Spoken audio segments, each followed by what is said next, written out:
Assalamualaikum warahmatullahi wabarakatuh. Perkenalkan, saya Kasim Maulana, calon guru penggerak angkatan 11 dari Kabupaten Gresik. Mohon izin, pada video kali ini saya akan memaparkan demonstrasi kontekstual modul 2.3 tentang coaching untuk supervisi akademik. Pada tugas demonstrasi kontekstual modul 2.3 tentang coaching untuk supervisi akademik, saya sangat bersyukur masih diberikan kesempatan untuk terus mengikuti program pendidikan guru penggerak dalam modul 2.3 ini, yakni tentang coaching untuk supervisi. Pada modul ini saya banyak berlatih mempraktekkan percakapan coaching secara triad atau 3 orang yang terdiri dari coachee, coach, dan supervisi. Praktek percakapan ini menggunakan alur supervisi akademik untuk pengembangan kompetensi coaching. Tujuan dari praktek ini adalah untuk melihat bagaimana seorang CGP bisa mengembangkan kompetensi coachingnya ketika menjadi coach, serta kemampuan supervisor melakukan percakapan pra-supervisi, melakukan supervisi, dan pasca supervisi terhadap supervise ataupun coachee. Sebagai seorang coach, kita harus melakukan tahapan berikut, yakni hadir sepenuhnya atau present, mendengarkan aktif, mengajukan pertanyaan berbobot, serta mendengarkan dengan rasa, yakni receive atau menerima, apresiatif atau memberikan apresiasi, summarize bisa memberikan kesimpulan, dan ask bisa menanyakan sesuatu yang penting atau berbobot. Serta kemampuan supervisor melakukan percakapan pra-supervisi, melakukan supervisi, dan pasca supervisi kepada supervisi atau coach dengan mengedepankan prinsip-prinsip supervisi akademik, diantaranya 1. Kemitraan, yakni proses supervisi akademik merupakan proses kolaboratif antara supervisor dan guru. 2. Konstruktif, yakni supervisi akademik bertujuan untuk mengembangkan kompetensi guru, bukan untuk menilai kinerja guru. Yang ketiga, terencana. Supervisi akademik harus direncanakan secara matang dan sistematif. Yang keempat, reflektif. Supervisi akademik mendorong guru untuk melakukan refleksi diri terhadap praktik pembelajarannya. Yang kelima, objektif. Data dan informasi yang dikumpulkan dalam supervisi akademik harus objektif dan berdasarkan fakta. Yang keenam, berkesinambungan, artinya supervisi akademik harus dilakukan secara berkesinambungan agar dapat mencapai tujuan. Yang ketujuh, komprehensif atau menyeluruh. Supervisi akademik harus mencakup seluruh aspek pembelajaran, mulai dari perencanaan, pelaksanaan, hingga pembelajaran. Untuk lebih jelasnya, silakan simak video berikut. Assalamualaikum warahmatullahi wabarakatuh. Selamat siang Bu Dini. Waalaikumsalam warahmatullahi wabarakatuh. Selamat siang Pak Kasim. Ini ngapunten, ini saya hadir ke sini ya, untuk ingin tahu kondisi di sini Bu dan kita sekolah. Ini yang utama adalah kesehatan Bu Dini. Gimana kabarnya Bu Dini hari ini? Alhamdulillah sehat Pak. Bagaimana kabarnya Pak Kasim? Alhamdulillah berkat doa teman-teman, saya Bu Dini juga alhamdulillah sehat. Nah ini Bu Dini, mohon maaf, Bu Dini kan berencana untuk mau mempraktekkan coaching dari kemarin hasil pembelajaran di ruang kolaborasi dengan menggunakan model direkam. Nah ini saya sebagai supervisor dan Bu Dini sebagai coach ya. Iya betul sekali Pak Kasim. Baik Bu Dini, terkait coaching pada hari ini saya mau tahu dari Ibu selaku coaching, kira-kira target atau tujuan-tujuan yang ingin dicapai pada praktek coaching Ibu hari ini apa saja? Target saya itu ingin menggali informasi tujuan utama Pak Kasim. Kemudian saya juga ingin mengidentifikasi masalah yang terjadi dengan coaching. Kemudian yang ketiga, rencana aksi yang akan selenggarakan. Nggih. Kemudian yang terakhir komitmen dan tanggung jawab rencana yang akan dilakukan oleh Koji Pak Kasim. Nah, ini sesuatu yang luar biasa. Ini sebagaimana apa yang sudah kita pelajari atau Bu Ani sudah pelajari di model alur cerita. Iya. Baiklah, lalu kira-kira kompetensi coaching apa yang hendak Bu Dini kembangkan? Kompetensi yang hendak dikembangkan adalah keterampilan menggali potensi diri dari Koji yang bisa membuat solusi atas permasalahan yang Koji sendiri hadapi, Pak. Kemudian saya ini sebagai hanya membantu saja, Pak, untuk memunculkan potensi yang sudah dimiliki sehingga bisa menjadi solusi atas masalah dia sendiri, Pak Kasim. Nah, ini cukup menarik sekali, Bu Dini. Nah, Bu Dini, ini lalu kompetensi itu sendiri dari Bu Dini yang ingin diamati apa ya? Ya, pastinya saya ingin diobservasi di bagian kompetensi saya dalam keterampilan coaching yang mampu menjadi pendengar yang aktif, kemudian mengajukan pertanyaan berbobot, dan mampu memberdayakan Koji, Pak Kasim. Wah, cukup lumayan bagus dan mantap nih ya kan apa yang sudah Bu Dini tuangkan ya. Ini sangat bagus ya, kompetensi yang ingin dicapainya juga sangat baik. Nah, untuk coach dan untuk coach sendiri. Lalu dari serangkaian ini itu kan ingin ya kan tahu hasilnya. Nah, ini kira-kira indikator untuk ketercapaian apa terkait dengan yang diinginkan oleh Bu Dini itu apa saja? Indikator ketercapaian yang akan diraih yaitu Koji mampu mencari solusi atas permasalahannya. Dan saya memiliki keterampilan coaching yang baik, Pak Kasim. Oke, saya lanjutkan Bu Dini. Jadi Ya, apa mohon izin ya saya akan mengamati apa yang akan Bu Dini lakukan untuk melakukan coaching. Nah, semoga ya kan nanti pada saat coaching yang dilakukan oleh Bu Dini ini bisa berjalan lancar dan juga bisa tercapai rencananya dan juga yang paling utama adalah target yang diinginkan oleh Bu Dini untuk melakukan coaching kepada Koji Bu Dini yang akan dilaksanakan pada siang hari ini. Seperti itu. Bu Dini. silakan Pak Kasim kalau mau melihat Oke. dengan senang hati, Pak Kasim. Oke. Ya saya juga terima kasih diberikan kesempatan untuk bisa supervisor atau observasi apa coaching yang dilakukan Bu Dini pada malam ini. Sama-sama, Pak. Assalamualaikum Bu Ani. Waalaikumsalam, Bu Dini. Bagaimana kabarnya Bu Ani? Alhamdulillah, saya baik, sehat. Kalau Bu Dini bagaimana? Saya alhamdulillah sehat juga. Tumben nih kok Bu Ani belum pulang.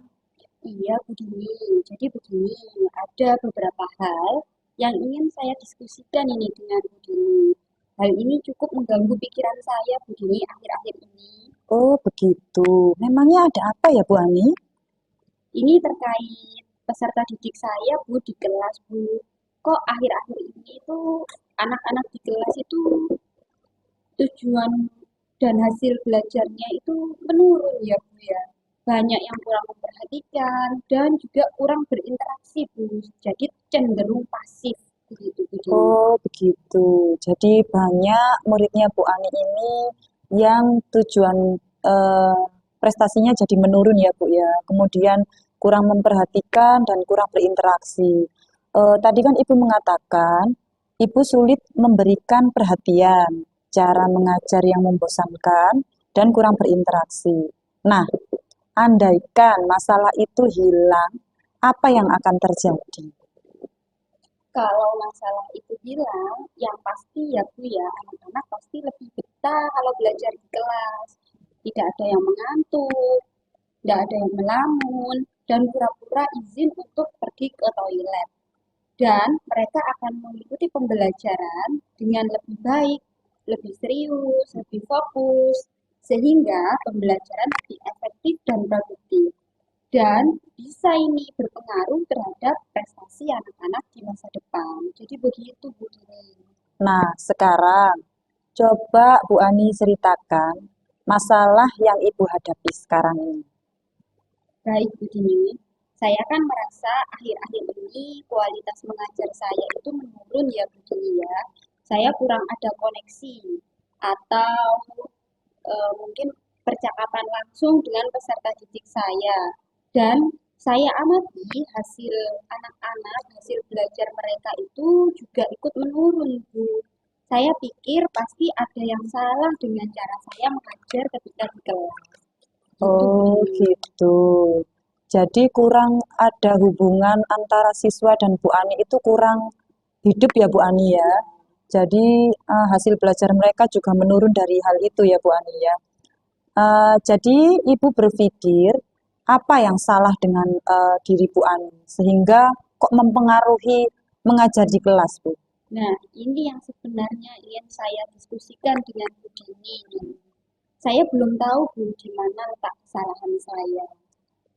Kalau begitu bagaimana situasinya saat ini Bu? Kalau begitu bagaimana situasinya saat ini? Coba Bu Ani ceritakan. Iya, jadi begini, Bu Dini. Saya sudah melibatkan peserta didik saya dalam kegiatan pembelajaran. Tetapi mereka itu tidak memperhatikan materi yang saya berikan ketika saya sedang mengajar ya, Bu. Malah saat pembelajaran berlangsung itu, saya memperhatikan peserta didik saya itu mengantuk, Bu. Ada yang melamun, bahkan sering izin untuk pergi ke toilet. Gitu, begini. Oh, jadi banyak yang kurang memperhatikan materi yang Bu Ani berikan. Dari Ibu yang ceritakan tadi, apa yang menyebabkan situasi itu muncul menurut Bu Ani? Apa ya, Bu ya? Menurut saya, sepertinya karena kesulitan memberikan perhatian kepada setiap peserta didik, Bu. Karena jumlah peserta didik ini yang ada di kelas lumayan banyak, Bu Dini. Ada 30 peserta didik. Cara mengajar saya apa membosankan juga ya, Bu. Sehingga tidak menarik minat anak-anak untuk belajar. Dan saya juga merasa interaksi dengan mereka itu kurang. Apa gara-gara itu ya, Bu Dini?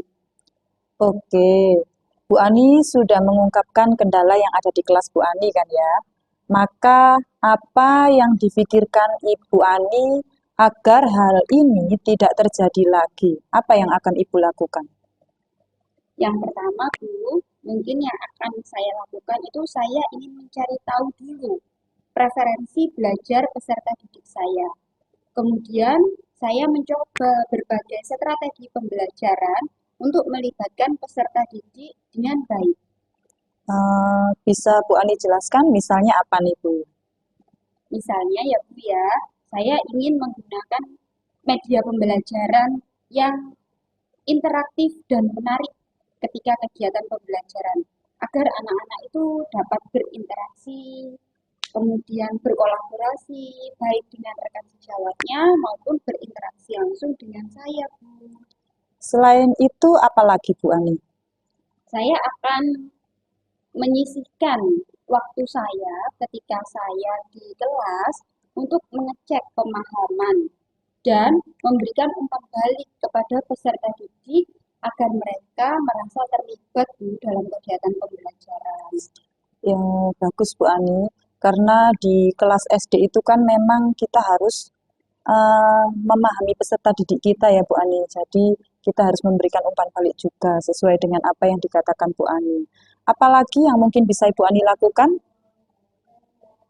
Mungkin saya juga akan meminta bantuan guru lain, Bu, untuk mengamati kelas saya saat pembelajaran saya berlangsung dan memberikan umpan balik.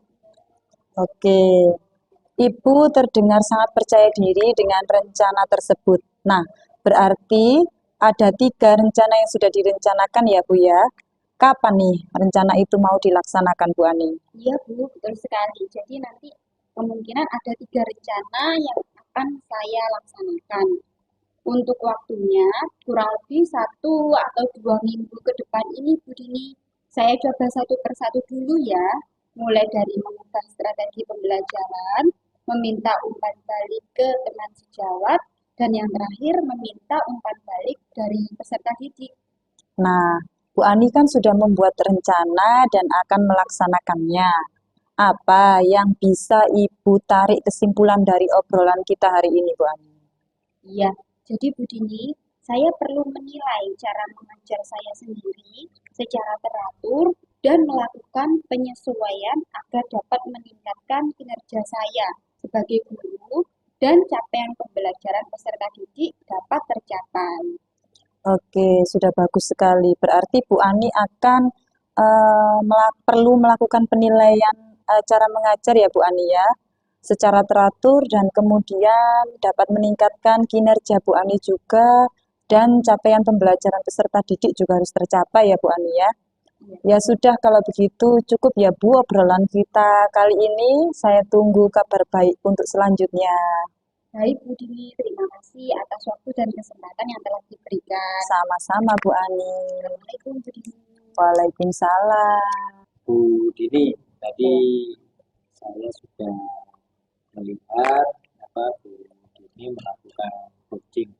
Nah, apa yang sudah Bu Dini lakukan tadi sudah mencapai tadi indikator yang menjadi tujuan dalam pengembangan diri yang ingin ditetapkan oleh Bu Dini tadi ketika percakapan di dalam proses coaching tadi. Yang saya lakukan adalah saya mendengarkan dengan baik apa yang disampaikan oleh Koji, Pak. Sehingga saya bisa menangkap kata kunci dari pernyataan Koji. Nah, ini saya sebenarnya ya nggak enak kenapa seakan-akan menggurui. Tetapi ya kan paling tidak saya boleh kan saya menyampaikan hasil dari observasi yang tadi dilakukan oleh Bu Dini saat melakukan coaching. Sangat boleh sekali Pak Kasim, silakan. Iya Bu Dini, tadi saya memperhatikan pada saat Bu Dini melakukan proses coaching, jadi sangat sudah sesuai dengan alur yang ada dalam kita. Tetapi ya saya juga ingin menyampaikan dengan sekedar masukan dari secara keseluruhan tadi proses coaching yang telah dilakukan alhamdulillah sudah berjalan baik yang pertama. Beberapa kali ibu juga dapat menangkap ya kan kata kunci dari pernyataan Koji sehingga ibu dapat menyampaikan pernyataan terbuka sehingga menggugah menggugah Koji sendiri. Nah, kira-kira Bu dari tadi serangkaian yang sudah ibu lakukan dalam proses coaching itu menurut ibu kompetensi apa lagi yang mau Bu dikembangkan di masa depan atau di kemudian hari? Saya ingin berlatih lagi dalam membuat pertanyaan berbobot Pak Kasim. Jadi saya ingin menata kalimat yang bagus, yang dapat dipahami oleh Koji, kemudian Koji juga tidak merasa terpojokkan, sehingga kita itu saat melakukan coaching bisa berjalan dua arah Pak Kasim.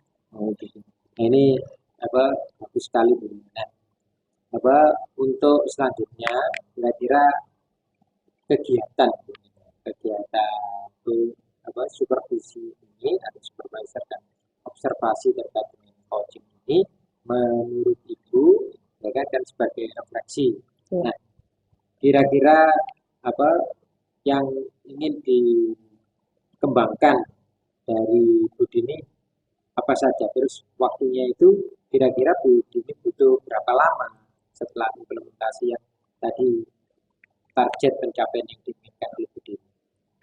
Sepertinya saya membutuhkan waktu sekitar kurang lebih 1 bulan mungkin Pak ya, karena untuk saya juga belajar untuk membuat pertanyaan berbobot tadi. Yeah. Jadi saya juga ingin merefleksi sekitar waktunya mungkin satu bulanan lah Pak dari sekarang Pak.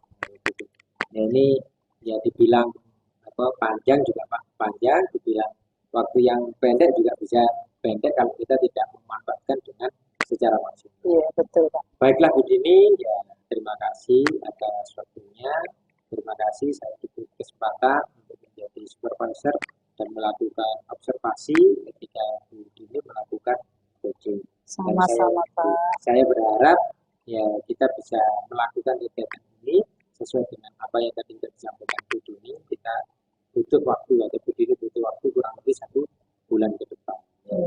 Saya berterima kasih sekali lagi terima kasih atas waktu yang diberikan kepada saya untuk menjadi supervisor. Saya akhiri Bu Dini. Assalamualaikum warahmatullahi wabarakatuh. Waalaikumsalam warahmatullahi wabarakatuh. Terima kasih sudah menyaksikan video ini. Akhir kata, Assalamualaikum warahmatullahi wabarakatuh.